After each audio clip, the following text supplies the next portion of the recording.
ले एक माला बाबा साहब के ऊपर लगाए जा। बस रहा, बस न लगा रहा है। ये माला पहना है बाबा साहब का।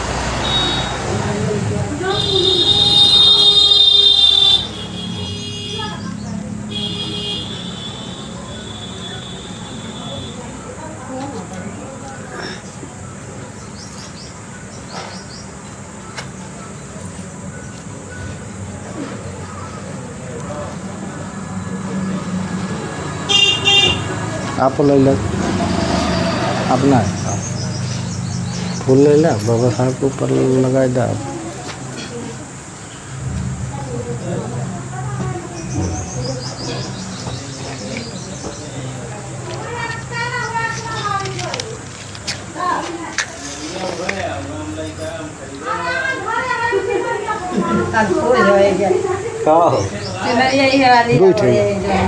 दूठ यार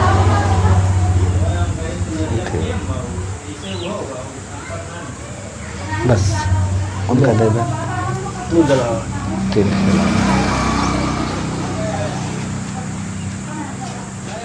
फोटो याद बा वो हम सबके याद ना।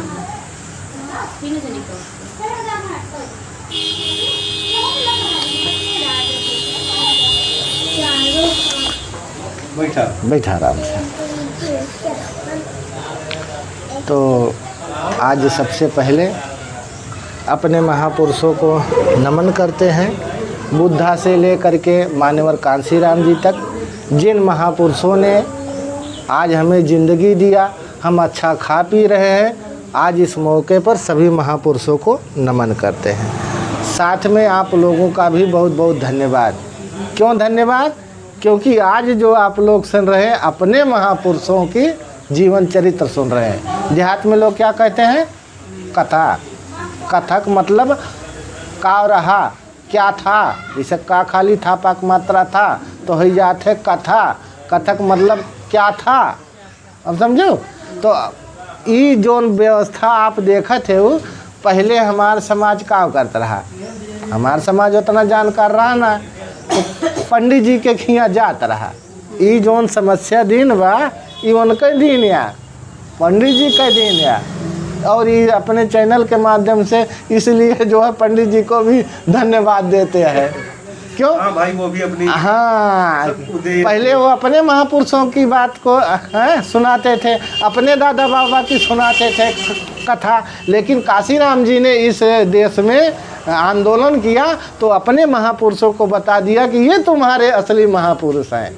बुद्धा से लेकर के काशीराम जी तक इन महापुरुषों के बदौलत आज हम लोग अच्छा खा जी रहे हैं। तो काशीराम जी का इस समाज पर बहुत बड़ा योगदान है। और पहले क्या होता था, हमारा समाज जाता था पंडित जी के घर जाता था तो कहता था भैया बिटिया की शादी करना है, बेटवा की शादी करना है। तो पंडित जी दिन तारीख बतावत रहे और फिर वो करे बात कहते रहे भैया भगवान के नाम से कथवा सुन लिया, कहते रहे ना। तो ये पंडित जी का देन जो भगवान के नाम से कथवा हमारा समाज सुनत रहा, तो पंडित जी का देन या कि जो ये कथा वाला सिस्टम अपनाए हैं। ये तो काशीराम मान्यवर कांशीराम साहब के देन है कि हमार समाज जान गए, होशियार हो गए। अब उनके महापुरुष का कथा ना सुनत, अब अपने महापुरुष का कथा सुनत है। लेकिन ये जो कथा वाला सिस्टम बा ये पंडित जी के देन है, ये हमारे महापुरुषन के देन नहीं है, ये पंडित जी के देन है। तो आज आप लोगन का महापुरुषन का जीवन चरित्र आप लोगन को बतावत है। अच्छा, शादी से पहले एक दिन के 2 दिन के पहले औरत लोग का चबुआवत है, दूर दूरिया ना, दूर दूरिया माइक ने यह चबुआवत है। आपो चबुआए होबू तो अवसान माइक ना चबुआवा करा, ये हसान माइक चबुआवा करा। अवसान माई में एहसान माई में फर्क बा। एहसान माई के है कौने माइक हमारे ऊपर एहसान बा, वो का आप सब लोग जान ले। बाबा साहब अम्बेडकर ये कहते हैं कि जिस समाज में महिला जानकार नहीं होती है उस समाज को बुद्धिजीवी नहीं कहा जा सकता। ये बाबा साहब अम्बेडकर कहते हैं। जैसे जिस घर में महिला जानकार नहीं होती है तो वो घर उतना विकास नहीं कर पाता। तो महिलाओं को सबसे पहले जगना जरूरी है। ठीक ठीक आइए। वहाँ छीना जोड़ जाए। हाँ चलिए, इनका जो नेकचार होगा वो हम दिलवा देंगे।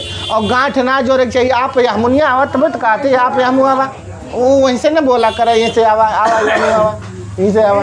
हाँ यही लिए तो आई। हाँ ये पल्ली बिछाला, हाँ वही सामने बैठा। हाँ इसीलिए महिलाओं को, हाँ अब आप लोग अवसान माई का ना दूर दूरिया चबात है, यही लिए एहसान माई का करा। हमरे ऊपर कौन माई के एहसान बा? एहसान माई कौन हुए? माता रमा बाई। ये अपन 4 बच्चा खोए हैं, आप लोग जो इतना नीक नीक पहने है ना, इनके देने एहसान माई का। और कौन? यनहू एहसान माई हुए। जब आप लोग चलवाई करा आपका सामाजिक जानकारी देते ही यह, जब आप लोग चलवाई करा चाहे बिटिया की शादी हो चाहे बेटवा का, इनके सबके फोटो लगा देवा करा तेल वल जो उन्हें कुछ आंट बाँट आवे। ये एहसान माई हुए, माता रमाबाई, माता सावित्री बाई। ये तारे सबकी ताई लिखे पढ़े ताई ये आंदोलन की, ये गोबर माटी सहे हैं। ये एहसान माई भगवती माई ना गोबर माटी सहे हैं, ये माई सहे हैं। तो अवसान माई एहसान माई में फर्क बा। तो यही लिए कहा थी कि आप लोग महिला लोग तो सबसे पहला नंबर जग जाए। तो जब तक महिला लोग ना जगती तो दिक्कत कहाँ होते? गेट-गेदारक ऊपर रहते। देशों में जाने जाते हैं, पूरी दुनिया बाबा साहब अम्बेडकर को तथागत गौतम बुद्ध के सामने सिर झुकाती है।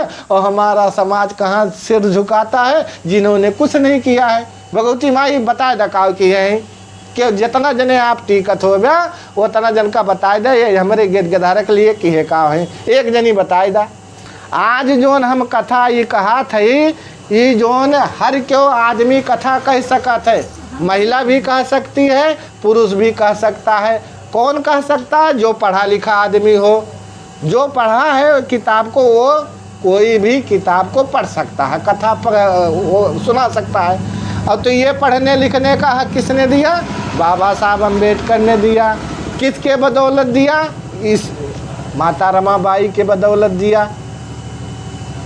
अब बाबा साहब अम्बेडकर अगर हमको पढ़ने लिखने का अधिकार ना दिए होते तो आप लोगों को 2-4 बात हम बता पाते, हमको गलत सही का हमको अकल थोड़ी होता।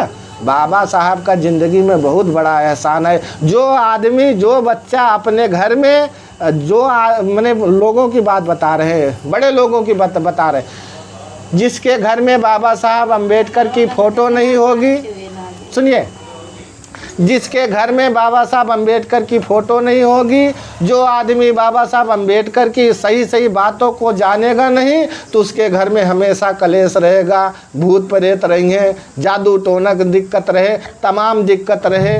बाबा साहब अम्बेडकर के जौने दिन आप लोग अपने घर में बैठा लेबे और बाबा साहब के बात अगर माने चालू कर देबे तो कुल से छुटकारा पाए जाए। तो बाबा साहब अम्बेडकर के अंदर में बहुत ताकत रहे।